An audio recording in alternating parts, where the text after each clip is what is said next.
everybody, welcome to another Friday, or if you're level crossing Tim, welcome to another Sunday. No, I got to stop doing that. Level crossing Tim is a very busy chap and he doesn't get to watch the videos until Sunday. And you could not hope to meet a nicer man than Tim. And we chat backwards and forwards in the comments. If you read the comments, you'll see we chat backwards and forwards. I have to stop picking on you, Tim. Sorry about that. Oh, dearie me. Right, Tim is, I have to say, one of our long-term contributors. We've got quite a few long-term contributors, people that come on every week and put their point of view and say hello. If you want to join us, please do so. We're not at all elitist. We welcome anybody. Join in the fun. Right, now, COVID jab. Let's get that out of the way. I had my COVID jab this week. I'd spoken to my sister a day before, who said, oh yes, no worries, you won't feel a thing with the COVID jab, no problem. I thought, oh, that's good. And then she said, but the after effects, which is typical my sister really. She does like the joke, usually at my expense. And so I went and had my jab about midday. Early afternoon I started to get a headache, which was quite severe in the end. And then early evening, I was so cold. In the house I had a woolly hat on, clothes smothering me, sat by the radiator, shivering. Dreadful. Eventually went to bed. Oh boy was I hot when I got into bed. The leg outside the bed job, you know. Oh, really uncomfortable. Managed to get to sleep, woke up next morning, slight headache, took a paracetamol, and by lunchtime fine. Everything gone, haven't looked back since. So that was the AstraZeneca jab, the so-called Oxford jab, whereas Pauline, my wife, had the Pfizer one. She didn't even feel it, she said, didn't feel the injection, she had no after effects. My own view is, I reckon the guy forgot to bring his glasses and I think he probably missed. No, she did have a sore arm, slightly sore arm for a couple of days, so there you go. I mean, you don't get a choice with these things, do you really? You take whatever's coming and be grateful for it. I don't know what part of the world you're watching this from and what your situation is, but let's hope you're going to get your vaccination before too long. Worryingly, Michael in Poland, last time we mentioned it, said they hadn't heard a thing about it up till then. Which it's one thing having a forward date, isn't it? That you wish was a little bit closer. At least you've got a date. Whereas if you've heard nothing at all, that must be a worry. We're all on your side, Michael. Let's hope it resolves itself soon. Right, well, during the COVID lockdown which we've got here, I've still been doing my walks around the block, a 2-mile block. I always take my phone with me, but I generally use it just for taking photographs, to be honest. I've got a few here you might like to see. With the low sunlight and the diffuse light, you can get some pretty nice pictures, I have to say. John Sparks, I know, is very keen on photography out there, and I expect, John, you've been out with your camera getting some shots. I took some here then of the floods, and with the skeletons of the trees, makes it a little bit special, doesn't it? This is a sequence where you see this field in flood, then this field a few days later frozen over, completely frozen over, not thick enough for skating on, I don't think. And then a few days after that, all completely gone. Amazing what Mother Nature gets up to and what goes on. And talk about Mother Nature, we've got these chaps out these days, lifts your spirits, and we seem to have an awful lot of snowdrops under hedgerows around here this year. They've in fact been there before, they look very long established. Can't remember seeing them though. Put that down to my age, I think.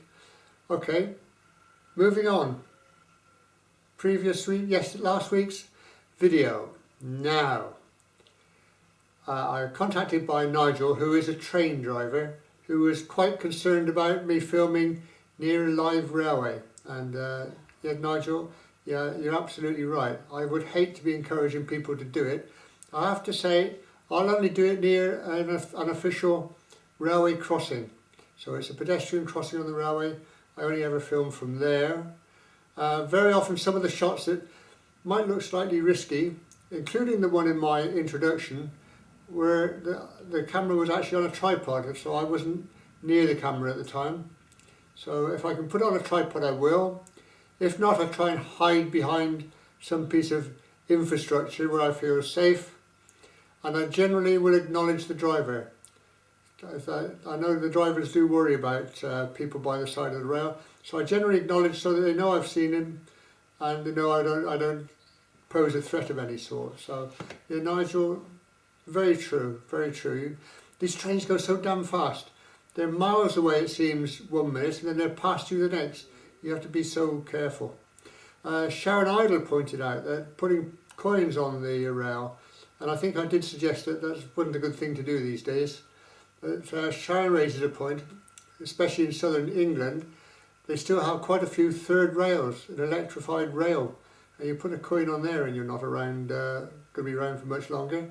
And I suppose the whole rail safety thing, really, there's no point surviving COVID and then getting wiped out by a train, so need absolute maximum precautions there. So let me do the filming, you do the watching, keep away from the railways, please. But the subject was on races, wasn't it? The Gloucester to Nass Lane races. Michael from Poland again said, imagine a King class and a Royal Scot class going head to head for 2 miles. Fantastic, yeah. I have to say, they're going to upset a few people. By all accounts, the Midland Railways won the racing more often than not. Whereas the GWR engines were very good at pulling weights very, very efficiently, the Midland Railway engines had a better top speed. That's what I've read.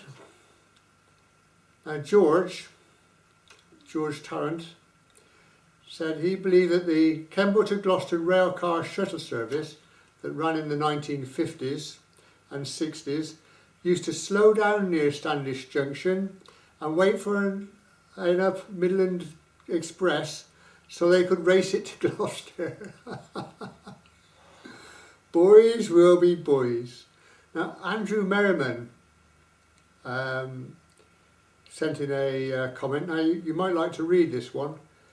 He said, going north from Standish Junction to Tuffley Junction is quite feasible for the GWR and the Midland trains to race.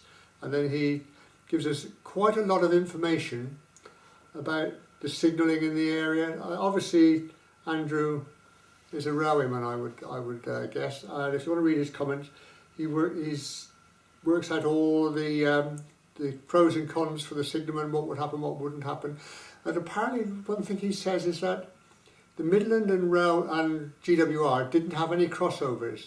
So my idea of the engine that won the race to Gloucester being able to jump on the bypass line to bypass Gloucester completely couldn't have happened for Midland. GWR had the option, they could keep going or call into Gloucester. The Midland, not so, which is a bit of a disappointment for it, isn't it, really?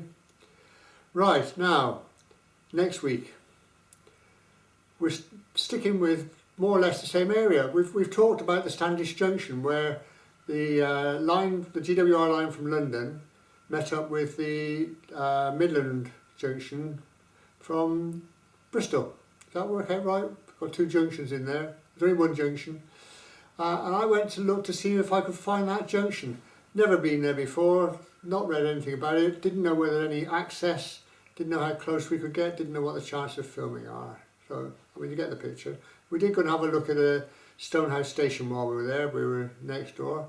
So we want to go see where these trains met each other or departed from each other, whichever way you want to look at it. Which again is, well, I found it quite interesting. So no doubt we'll all be there. It's railway, folks. So we'll all be there next Friday then. I think this is a walking boots one. And I think I might bring a virtual raincoat if I were you. So we'll all meet next Friday or Sunday. And Tim, I can only apologise, Tim. And we'll get going from there. So don't be late.